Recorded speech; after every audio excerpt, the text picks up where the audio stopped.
No niin, tunnelmia Tesla Cybertruckin ajamisesta. Täytyy sanoa, että on mielenkiintoinen otus tämä laite. Tällä hetkellä matkalla Estes Parkiin tällaista hieman kippuraista tietä pitkin kahden selvästikin geriatrisessa iässä olevan kuskin takana, joten on aikaa vähän pohtia tätä autoa. Tämän ohjaustuntuma on aivan käsittämättömän omituinen. Tässä on sellainen niin nopea tämä ohjaus, varsinkin hitaissa nopeuksissa ja vähän muutenkin, että tämän kanssa on hyvin ihmeessä. Niin, tässä pääsi polkaisee edelle. Kiihtyyhän tää hyvin, niin kuin sähköautot aina. Tää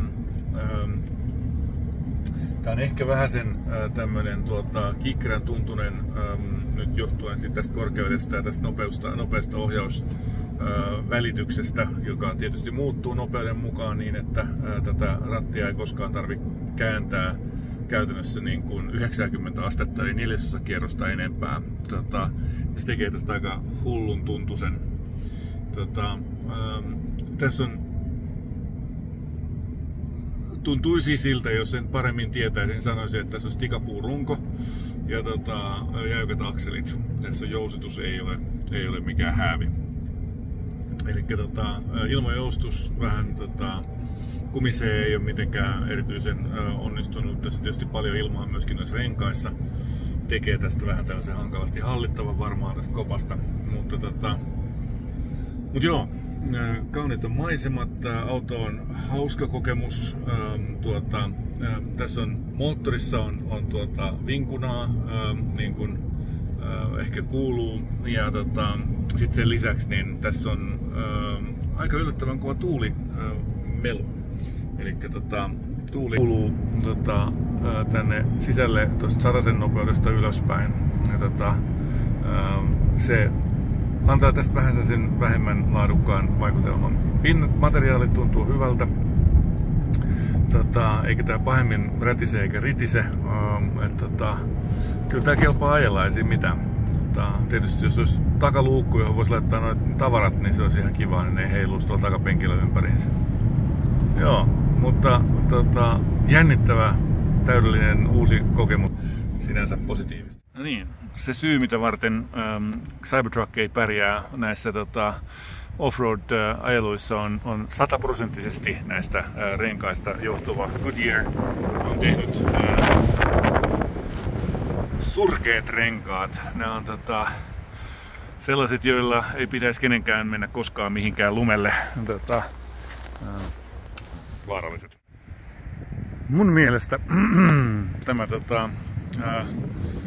Cybertruck on esteettisesti itse asiassa ihan okei. Tämä jollain tavalla niin uudistaa kyllä automuotoilua aika kovasti.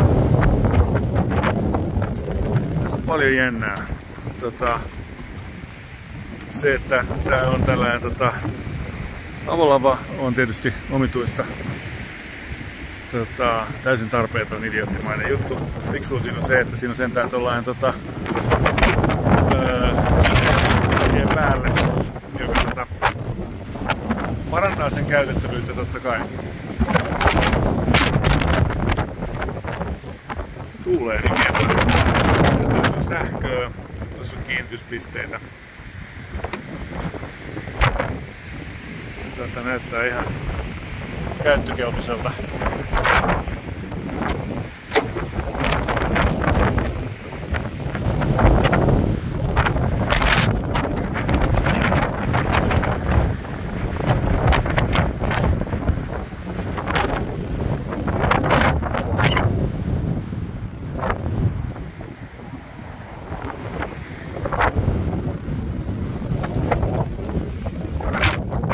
Raportoida tässä tällaisena olennaisena asiana, että mä oon nyt ainoa tällä 2 päivänä ja ekana päivänä kukaan ei reagoinut tähän autoon millään tavalla, mutta tänään aamulla niin yhdestä autosta niin näkyy hyvin innokasta tällaista peukut alaspäin tyyppistä heiluttamista kahdella kädellä. Ja hetki sitten tuli vastaan auto, josta tyynen rauhallisesti näytettiin keskisormea minulle ja kai tälle autolle tässä pitkän suoran ajan. Eli kyllä tämä herättää reaktioita. Se varmaan niin kuin ei vähemmän autoon liittyviä ja enemmän sitten maskiin liittyviä juttuja kuitenkin.